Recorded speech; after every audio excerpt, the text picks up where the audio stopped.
Learned something. Windows DisplayPort dongles don't work with a Mac. Now we're okay. What? Stop heckling. That's for later. Oh, I said dongle. I'm sorry. To start off with, since I'm the last talk, I wanted to give a cheers to the B-Sides organizers.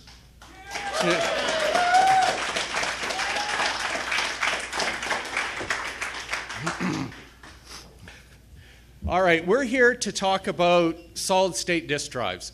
Solid-state disk drives are the new way of us having storage instead of having a spinny drive.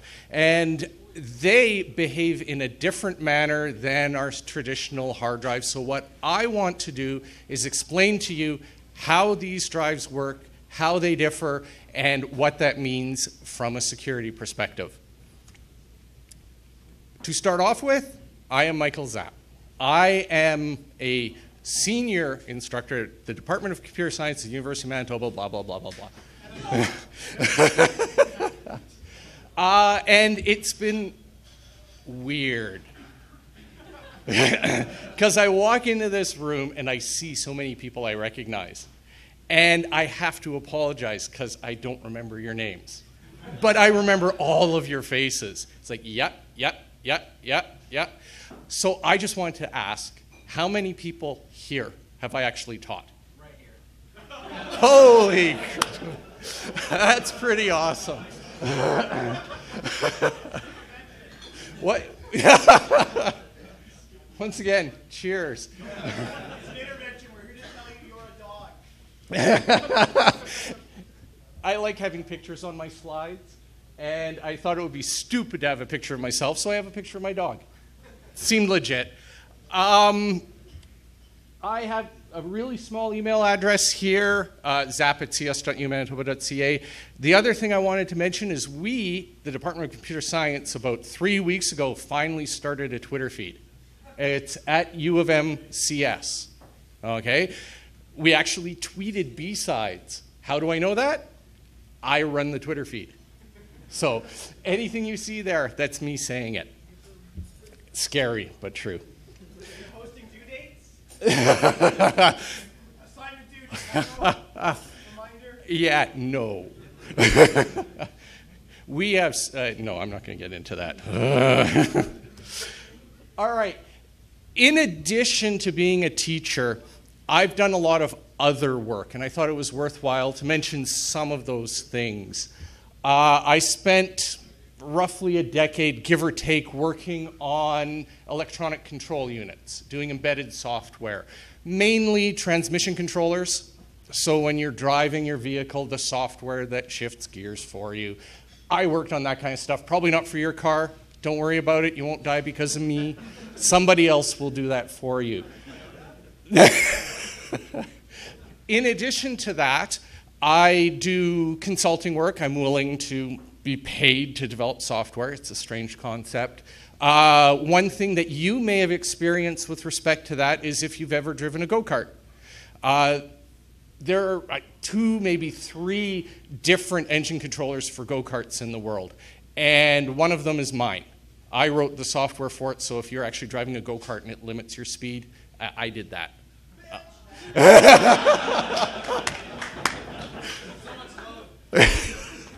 Yeah, I could tell by all the hands that I was screwed one way or another. In addition to that, I've written software for friends and acquaintances of mine that have ended up gaining a life of their own, and they're actually sold. And I have an icon for one of them over here. Oh, it doesn't show the cursor there. Fine, whatever. North. That one in particular, the reason I brought it up there is you have friends that ask for things and they happen to be influential and you kind of do it.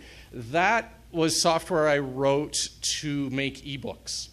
And the reason I made it is I had a friend, and I won't name drop, but he's the author of a book called I, Jedi, if you've ever read it.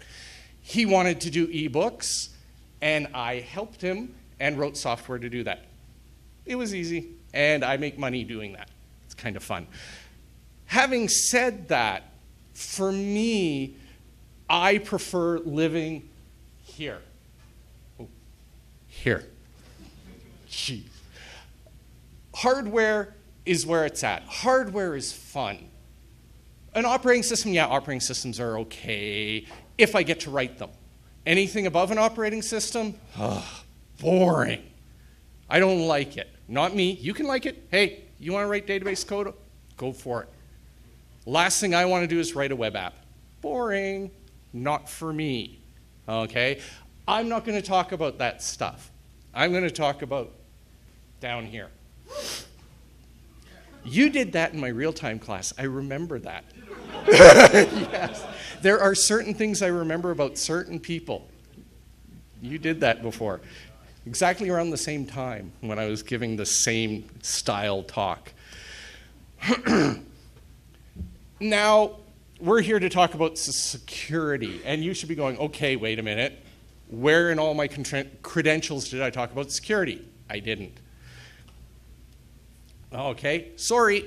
I don't really have security credentials in terms of you guys. You guys are much better at it than I am, some of you.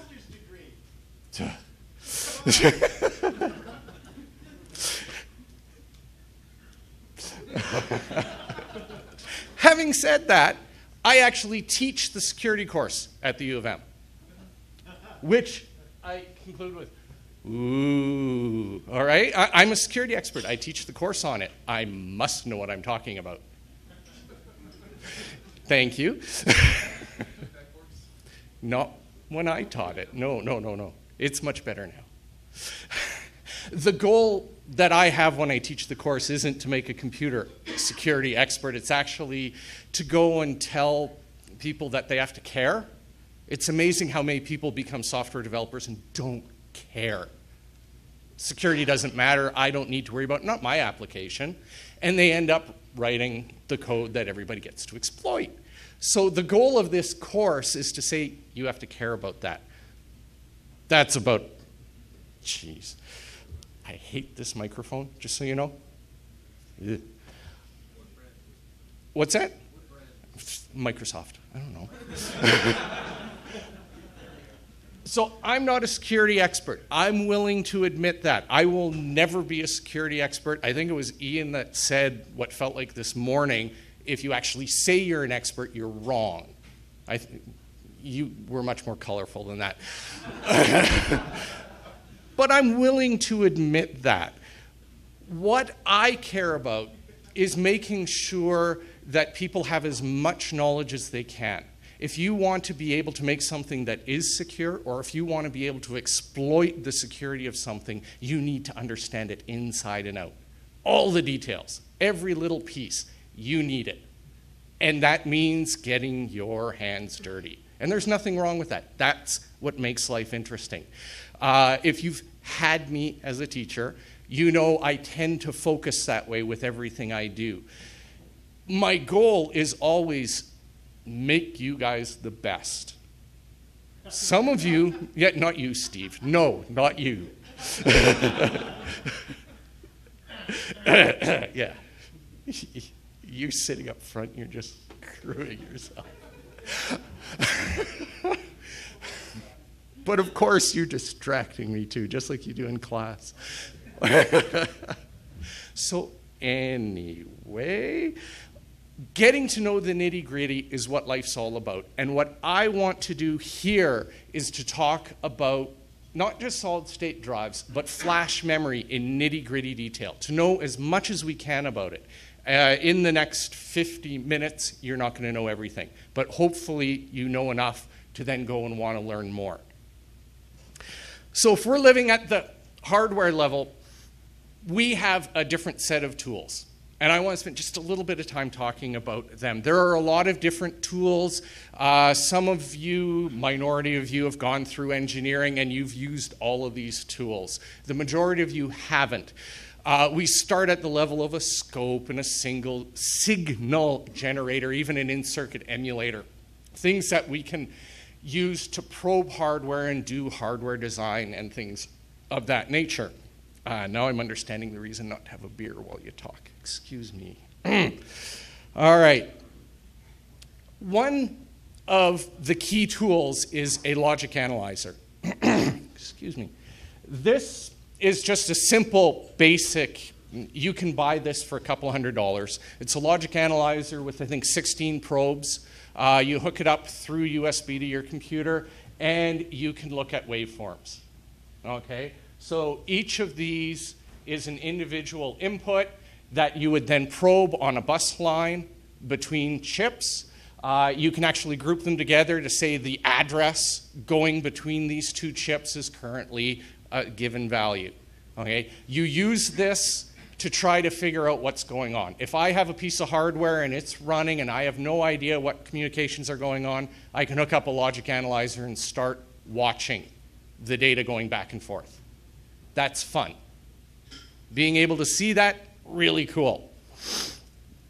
The next level tool is something called JTAG. JTAG actually stands for Joint Test Action Group. Boring, JTAG.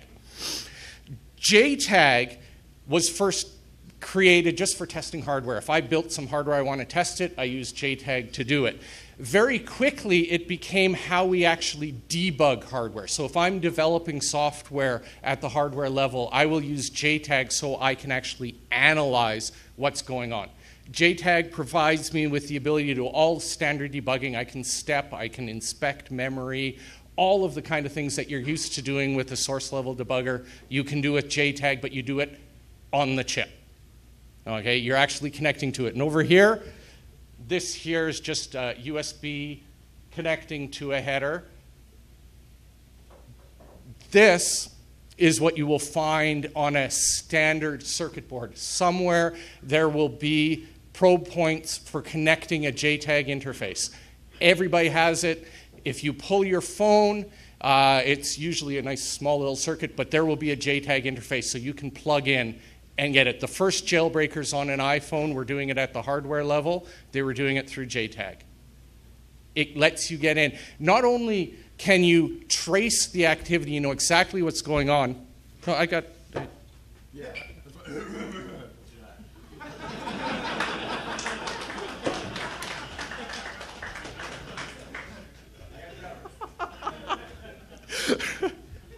Best talk ever.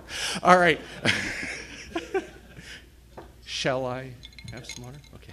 I have to edit your voice later. I have to listen to it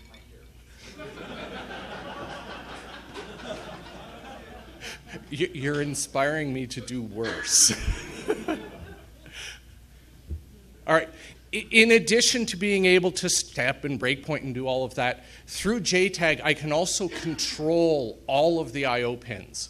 So if I have JTAG access to a chip, I can control all of the I/O going in and out. And I can, therefore, gain full control of the bus. Say I have JTAG to the CPU, I can control the bus. If I have JTAG to another chip, I can manipulate that chip in any way I want.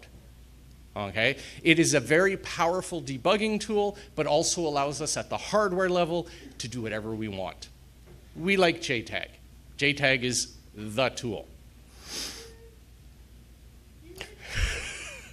It's going to be a long night. We can go till 8, right? 8 o'clock? 7? Everybody will help. It'll be a communal thing. It'll be an Amish thing. We'll do it together. All right. Ian's inspired me. Let's talk about flash memory. First of all, thanks to whomever put this on Wikipedia.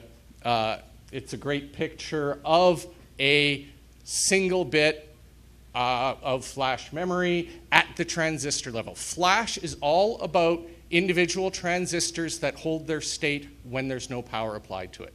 It's actually quite simple. You have a source line and a bit line. The source line is attached to ground. Whether or not you complete the circuit depends on the gate. And the position of the gate, is the gate floating or the gate connected? Simple enough. I don't know more than that, so hey, I'll stop there. When we erase a piece of flash memory, it is set to 1. So any bit of flash, you erase it, it becomes a 1. If I want to write to it, I can set it to a 0. I cannot, however, write to it from a 0 and set it to a 1. I have to erase it. Okay? Those are the rules. I have to live by those rules. Nothing we can do about it. Reading from flash memory is really fast. Writing and erasing is slow. It's faster than a hard drive, but it is slow relative to a read. It will take 4, 6, 8 bus cycles for a write to complete. Writes are slow, erases are slow, so we want to avoid erases because they're slow. And this comes into play later on. We have 2 forms of flash, and hopefully I will have enough time to talk about both of them, but I'll make sure I talk about NAND Flash, because that's what's in an SSD. There's also NOR Flash, which is something much more interesting, but save that for later. They have physical differences, but the main difference between NAND and NOR Flash is the fact that NAND Flash doesn't have as much memory logic associated with it for addressing in. So it has different behavior, and they made that decision because it's cheaper that way.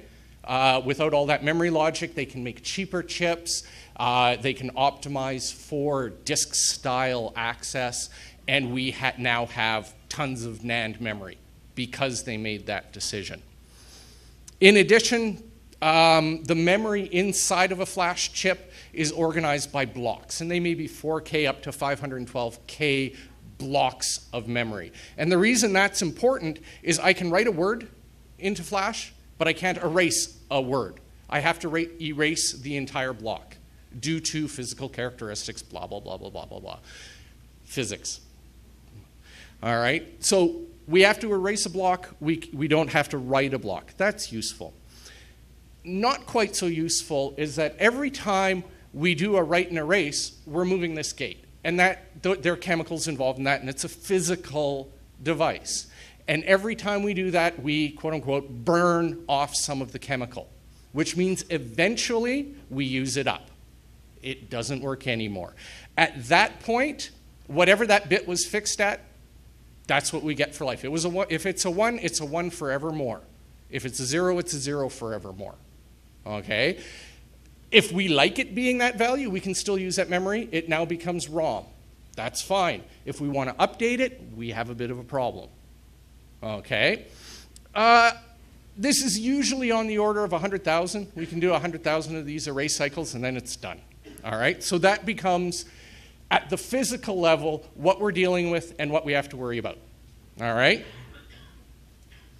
Next thing I want to talk about, just building up from the low-level hardware and all the way up, is we have the chip. This is an actual NAND flash chip on a circuit board. Okay, I'll explain the arrows right away. The pins, I'll get to being specific as to what's on a NAND and what's on a NOR shortly. But what we have, oh, that's too small. We have address and data lines and control lines for manipulating that. All right? What we then can do is we can use our JTAG to control CPU to start need beer. No, beer. Which is another weird thing, right? Prof drinks beer. Who knew? I always thought you were Amish. Beer. B.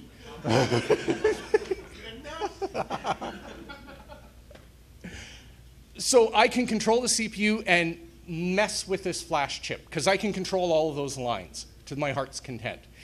In addition to that, nothing. So there we go. All right.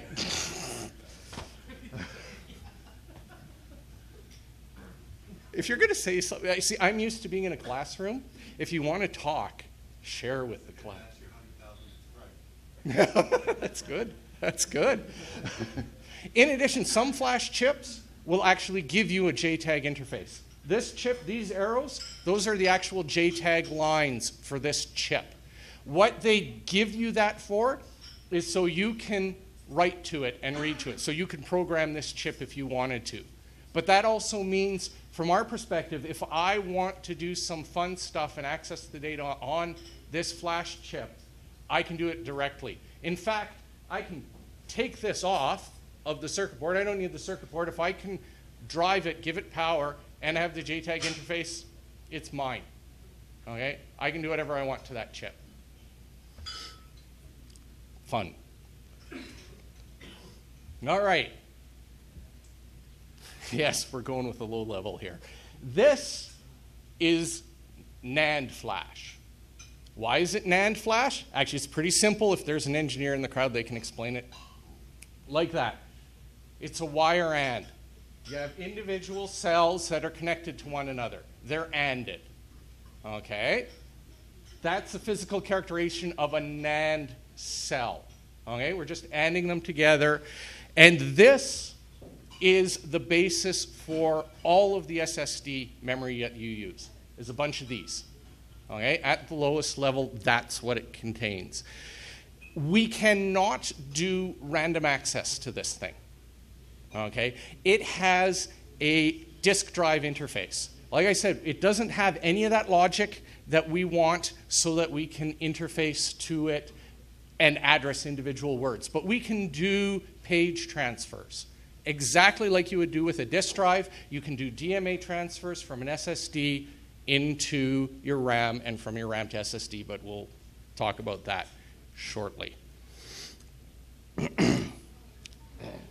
All right.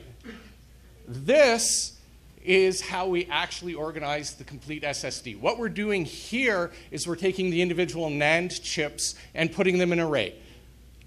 For RAM. It's exactly the same organization in that we have a number of individual blocks on each chip. So we have individual chips. They have a number of blocks in them. And then what we do is we overlay pages onto that. Okay? So we have page 0, page 1, up to page P, N, whatever. Okay? And this is how we store the data on the SSD. And this is important. This actual organization and the implications of that organization are really important to us. But it's done just like we would if we were doing virtual memory, paging in and out. We have individual pages stored on flash, nice and simple, efficient, exactly what we want it to be. Okay? Moving up a level. Didn't think you'd see a chip. Just wait. It's about to get like a class. This is the standard pinout for a NAND chip. There is a standard, I can't remember the name of it, for all NAND chips, so you can buy a NAND chip from wherever you want. They're all going to look the same, have the same interface, and be manipulated the same way, which is very nice. I can source it from anywhere. So in this diagram, which you can't read, the pins are really, really small, sorry. It's not my fault, it's their fault. They need a better projector. Ooh. So what we have here is we have a bunch of I/O pins for sending data back and forth. We also have pins, I guess I'm going to have to carry this. Yeah. We have read enable, chip enable. We have address latch enable, we have command latch enable, and I'm going to explain all of these in gory detail. We have a write enable, we also have a write protect, and a write protect is quite simple. If I drive that line right there, pin 19 low, you can't write to that chip. No one's allowed to write to it. Okay, so I can physically prevent anybody from writing to that flash. All of these lines are all the I/O for data and address and things of that nature. Okay? So if we want to hack this chip, we have to know how to talk to it. Okay? At the physical level, we have to have some kind of understanding. We have all of these pins. So what we need to do is understand the basic protocol for talking to it. And if we want to talk to a NAND, there's a just basic general operation. You latch a command, you latch an address, and then you do your operations. You read or you write. Some of the commands may be things like an erase, which is different. We won't have to read or write. But the first thing you do is you latch the command. So what we have here is the command latch enable, the write enable, address latch enable. The timing of these signals are all for setup. to say, we are going to give you this information. And we have a different sequence of signals for everything, different thing that we want to do to the chip. Then on the command lines, which is the bottom 8 I/O lines, we specify just an 8-bit command. Read, write, erase are the standard commands. The last thing we have here is we have a ready or busy bit. And this here is basic. This is driven by the chip saying, I'm busy.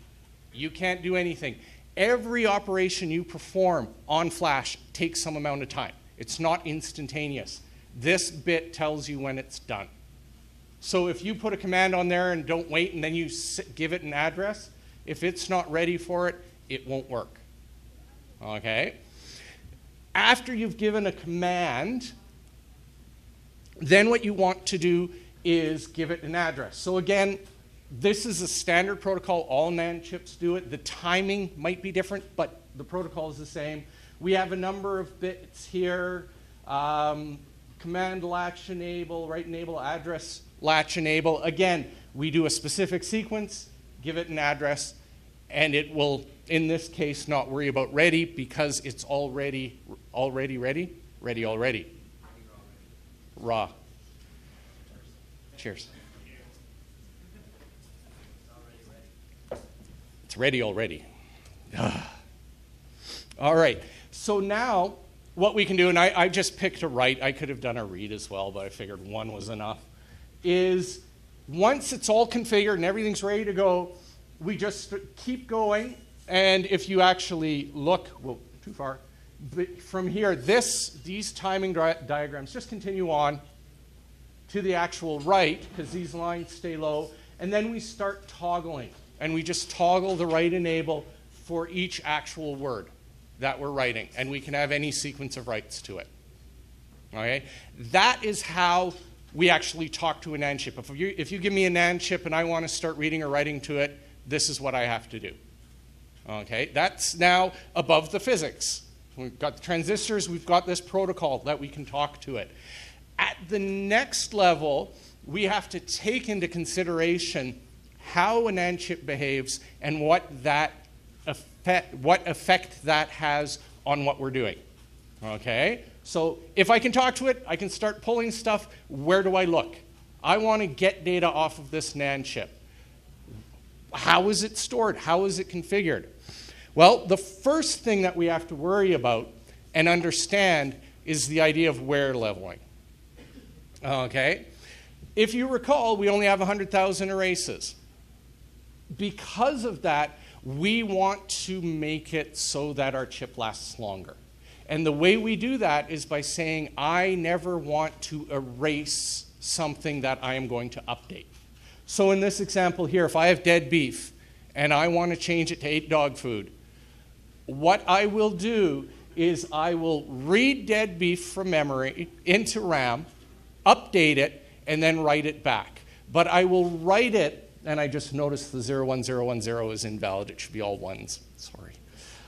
Ooh, invalid slide. Error.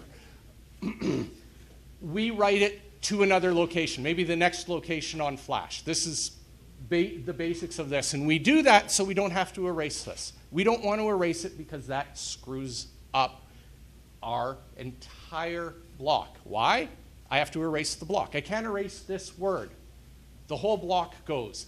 Then I can overwrite it, which means all the data around it has to be overwritten as well. So I need to copy all of it in addition to that.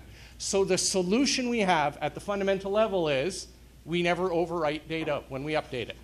We write it somewhere else. What happens to dead beef? It stays. It's still there. Your previous data will remain. Okay? You have to think about that. Yee. All right. We're going to go into how the operating system handles this later. What I want to do now, though, is give an example. And the example I'm going to give, I took straight from TrueCrypt, because they had a nice little security advisory regarding wear leveling. So I'm going to use it. If you have an encrypted volume, you have a password. That password is stored at the volume header. And that volume header is then encrypted to protect that. If your password is compromised, you have to go in and update that password. What TrueCrypt does is it will take that password, encrypt it, and write it back to the volume header. Same location. That's how it's defined. So then it can be pulled out afterwards. If it's on an SSD device, it did not overwrite the existing volume header. It went to a new location because wear leveling is involved. If I get a hold of that chip, what do I get to do? If I know where the volume header is supposed to be, which I can probably figure out, and I just have the chip and I'm using JTAG to play with it, I can, of course, take the compromised password, previously attained, you went and changed it, I can use the compromised password on the old volume header to decrypt that volume. It's all available to me because of wear leveling. It's a bit of an issue, maybe. See, I'm trying to go over here. So now the question is, how do we solve that? How do we deal with that problem? Well, there's one simple solution. Simple is always erase it. Always erase old data. Screw wear leveling. I don't want to wear level. I'm going to make sure that my protected data is always erased. To do that, I need low-level driver access. All right? I have to worry about getting that control. The operating system isn't going to do it for me. I have to write my own driver. Then I can guarantee that it's always erased. Of course, if I always erase it, wear leveling goes out the door. So are we allowed to make that choice and say, nah, we don't need wear leveling? Well, we do the math. It's a cost issue. How many times am I going to overwrite this data? How long does that give me for my life? When do I end of life this part? Do I end of life it in 5 years or 10 years? Is 5 years okay? Is the extra cost of it dying early worth it to me? If I can make that decision, I can say, fine, wear leveling, screw it, it's not worth it to me. In the general case, wear leveling is happening all the time. If you have a device with SSD in it, wear leveling is happening. It's even happening at a higher level. Having said that, if I'm not willing to make that choice, what's our other option? Well, our other option is encryption, because encryption solves everything. Thank you. That was supposed to be a joke, so thank you, Ron. 15? My clock says 27. Well, no, that's when I started. How much longer are you talking for? 2 hours.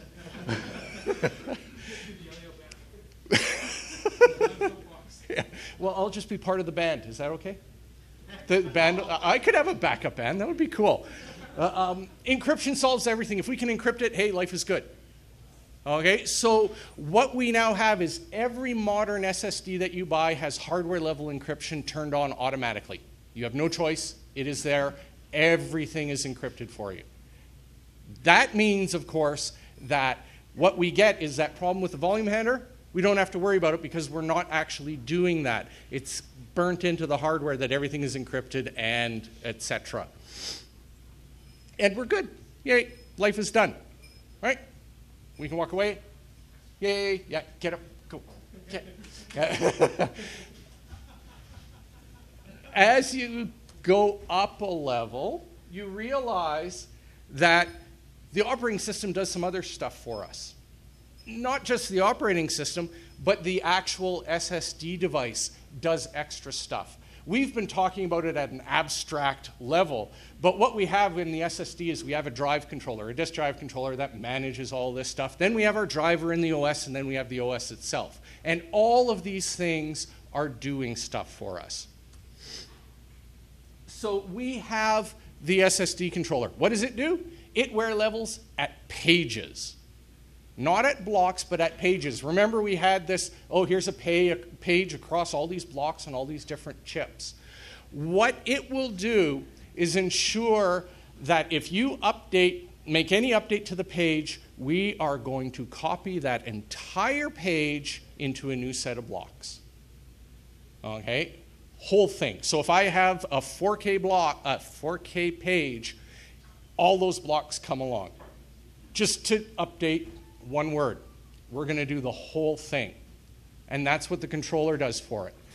It then comes along and says, all right, oh, I did forget the one important reason. Why does it do that?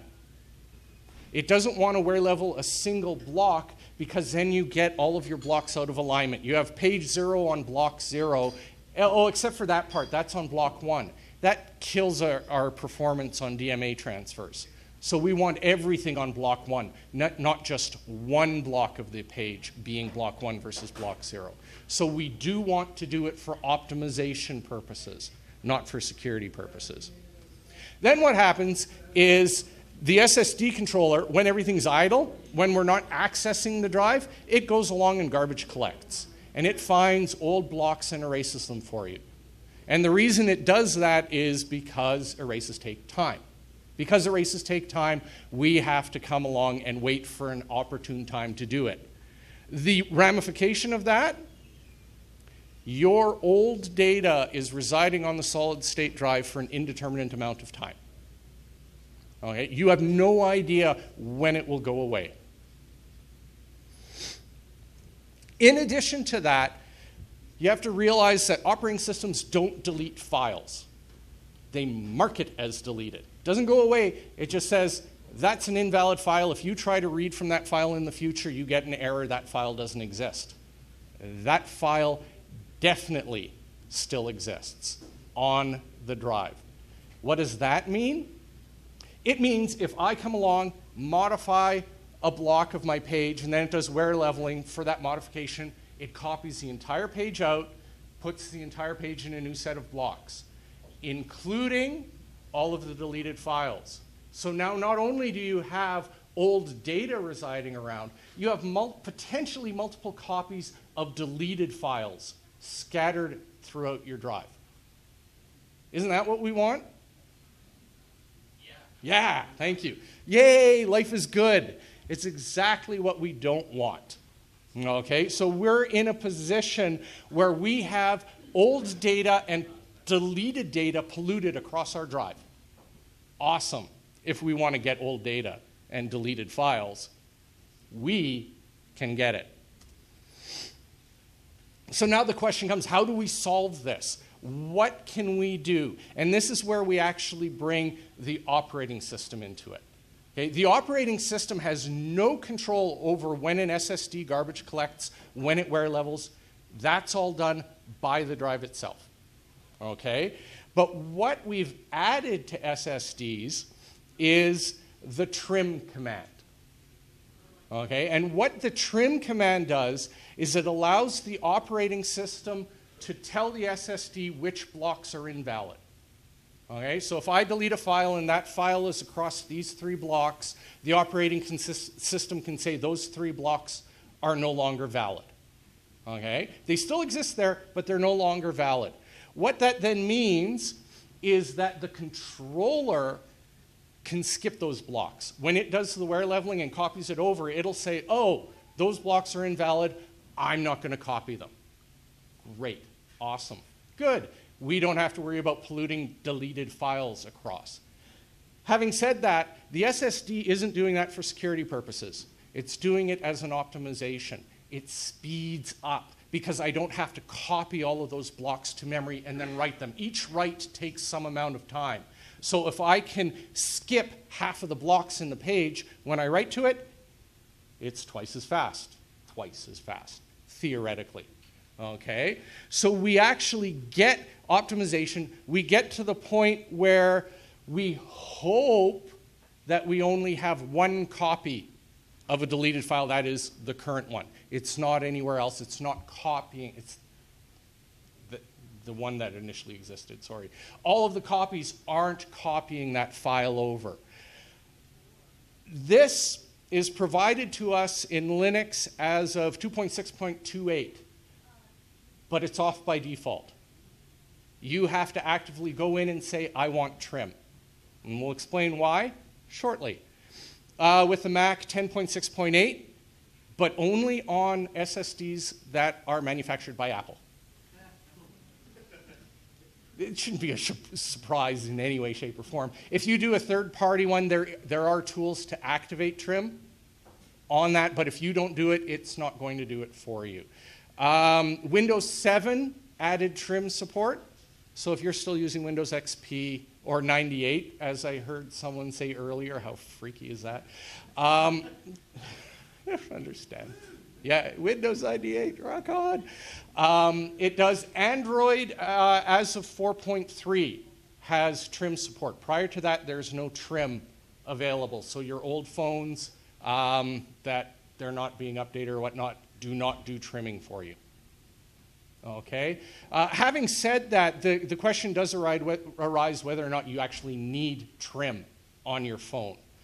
You need it if you have an SSD controller. So if the phone is built like a standard computer, then absolutely.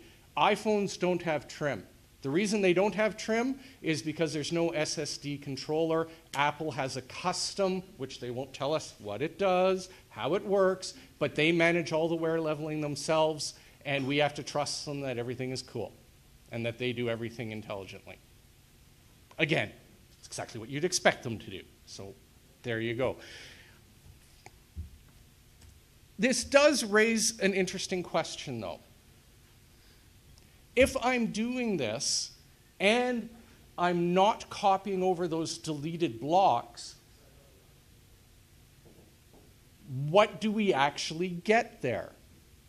Okay. Now, of course, we have encryption, so we shouldn't theoretically care. Everything's encrypted, everything's locked up.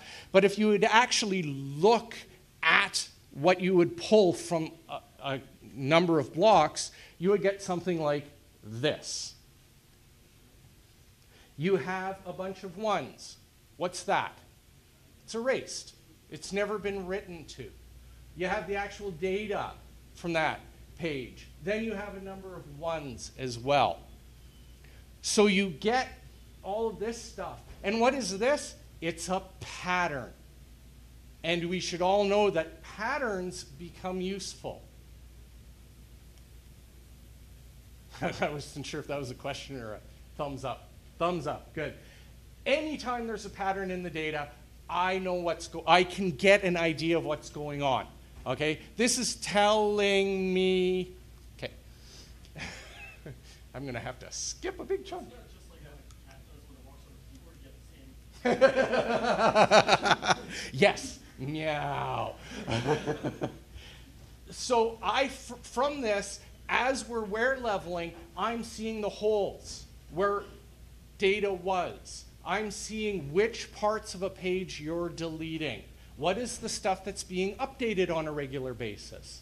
What is the stuff you no longer want to have on the drive? That's information. We could theoretically write this, right? That would be to put random data in there. But then, of course, we're defeating the purpose of the trim, although I would argue from a security perspective, the random data is better than a bunch of ones if we do it properly. Having said that, if we don't do this, we also have something that would probably, you know, I've wondered if, what? What? Wow, time warp, man. We just went from 5 minutes to 15 minutes. I feel like the Doctor. Whose TARDIS was that?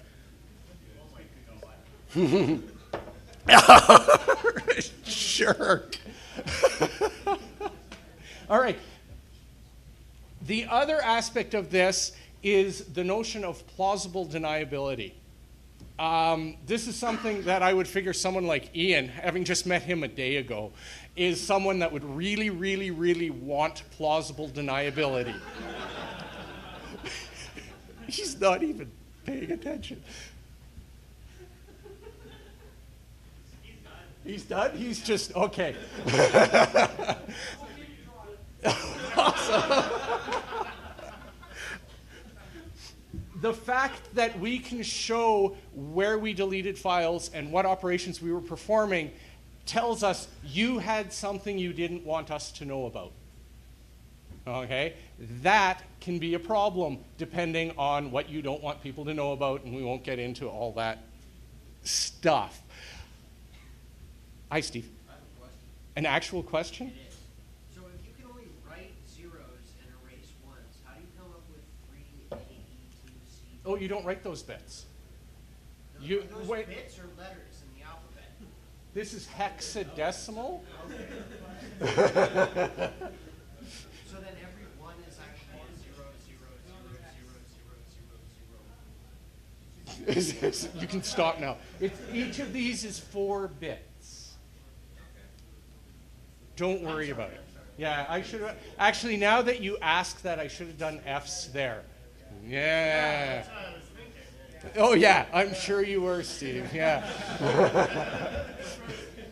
Yeah, just throw away the entire talk. This is wrong. We're done. Okay, have a good time. Once again, TrueCrypt actually advises that you do not store your data on any solid-state drive that employs trim if you want plausible deniability, which is why Linux by default doesn't turn trim on. If you want that, then you turn it on and say, yes, I want that. By default, they're erring on the side of you may not want that. Yeah. I read that ext4 did turn trim on. Okay, different file systems. You know, I actually looked at the whole list of which ones turned it on and which ones didn't turn it off. ext2 definitely does not turn it on. ext4 may just turn it on, and yeah, that you'd have to look it up to be sure.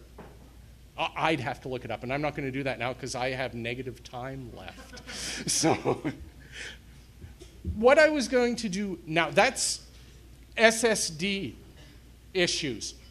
What I wanted to talk about, and I just do not have enough time to talk about it, damn it, is NOR Flash. It's all your fault, Ron. NOR Flash, as you can see, we OR the bits together. NOR Flash is all about storing executable code. Okay, and the reason that we do that, so all your firmware on your phones is stored in NOR Flash, not NAND Flash. We actually have 2 types of storage in every device. And I'm going to do this fast, unfortunately. This is a memory map, and what we do is NOR Flash is actually mapped into the CPU's address space. So we can address, just through pointers, into the NOR Flash and read it word by word. We don't have to do disk transfers, we get it right away. Okay? So that means that I don't even have to copy my code into RAM. What we will do is we will have our runtime stack in our heap in RAM, sure, but the actual text and data areas of our process stay in Flash. Okay, so that means I need a smaller RAM footprint, okay, which is good, but it also means that I get really fast reads on it, but I get really, really slow erases and writes. It's much slower to erase and write NOR than it is NAND, because it has all this extra memory logic to handle that, okay?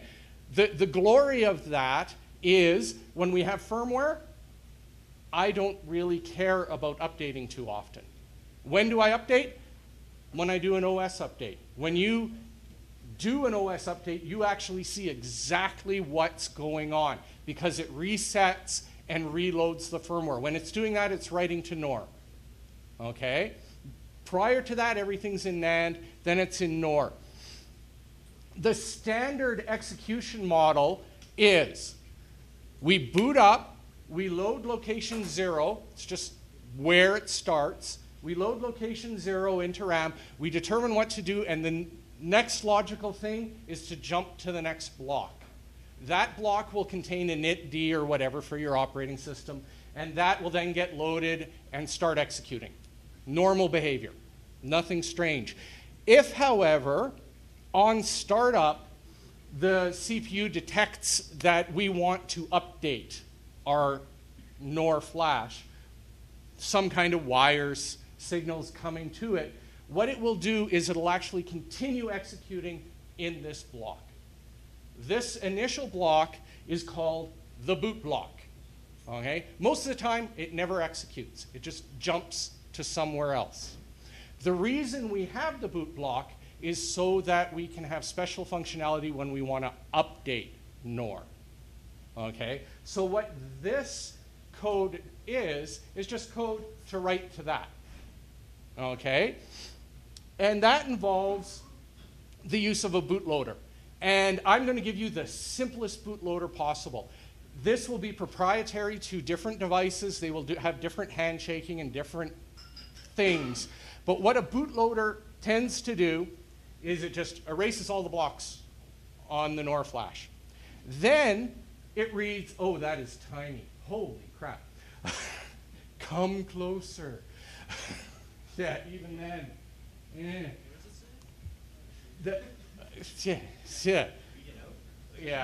See, Mike's leaving because he already knows it. Right, Mike? You've seen this before, right? Yeah, all right. So I've erased everything. Then what we have is we have the actual new code that we want to put in the NOR. And this here is Intel hex format. There's two formats. There's Motorola S records and Intel hex format. And it just has record length, start address for where I want to write, what kind of record it is. It's usually data, the actual data, and a fancy-dancy checksum at the end. Okay, so we can verify each line. What a device like a phone will do is it'll download a new copy of the firmware. It'll copy that into NAND, probably. Then it will do a verification. It'll do some kind of authentication handshaking to verify that this is valid code. Then it resets, starts executing the bootloader. The bootloader will then go to a known location in NAND and start reading this and writing it to NOR. Okay, again, this is simplified. In the end, the bootloader is really simple, doesn't do much. It just writes the stuff and says everything is cool. Okay? It assumes that. So when you jailbreak a phone or want to do anything to update the functionality of a device, you just have to get the bootloader to run and to recognize your code that you want to write to NOR, and you can update it to whatever you want. Okay? Now, this here is something that I am doing this next part, and I'm glad you extended. This is just for Mac, because Mac wanted me to talk about hacking cars, and this is just a small part of hacking cars now. One of the really, really common, easy things that you can do is you can download new firmware for your ECUs for your car. One of the things that a lot of people do is they'll put in new shift tables so they can up the rev, right? And then they can go cruising up and down Portage being cool, right? If you do that, awesome, you're cool, honest. How that works, I could theoretically do it if I had access to the chip, the CPU, just fine. But every complex embedded system has a network. Okay, it'll actually have a bus that connects all the devices in your car. And there's a diagnostic port. But it's not just a diagnostic port. If I plug into there, I can update the NOR flash on each device. The way it works is there are standard protocols. You can look them up. Well, there are standard protocols, and then there's the manufacturer-specific ones. If you go to URL, I wrote it down somewhere, and I can't find it. Standards.sae.org. SAE is a Society of Automotive Engineers. Under automotive, there's a bunch of protocol standards and other things. The one of interest, well, there's a few, but the one that I'm most familiar with and is used in all construction vehicles is J1939. And that gives me, you can, I think it's like $700 to become a member, and you have full access to all of the standards that they use for all vehicles. Okay, go for it. Fun. They will have in their network protocols a means of talking to each device to reset it and start sending these Intel hex records as packets on the network. And these things are not secured at all. They're secured by the fact that you need a special header to plug in to the car. And the only way you can get that is if you're actually working at a service dealership, right? It's impossible to get one any other way. At one of the companies I work with, one of the products we made was just an adapter module. And it handled half a dozen different protocols. You plugged it into the vehicle, you plug the other end into your PC, and you're watching all the network traffic, and you're talking to every single device. And one of the things that we used that for was for servicing. So we updated the flash on them. And we can reprogram any vehicle to do whatever we want. Lots of fun. And these things aren't secured at all. At all. All right? And that's where I will end this talk.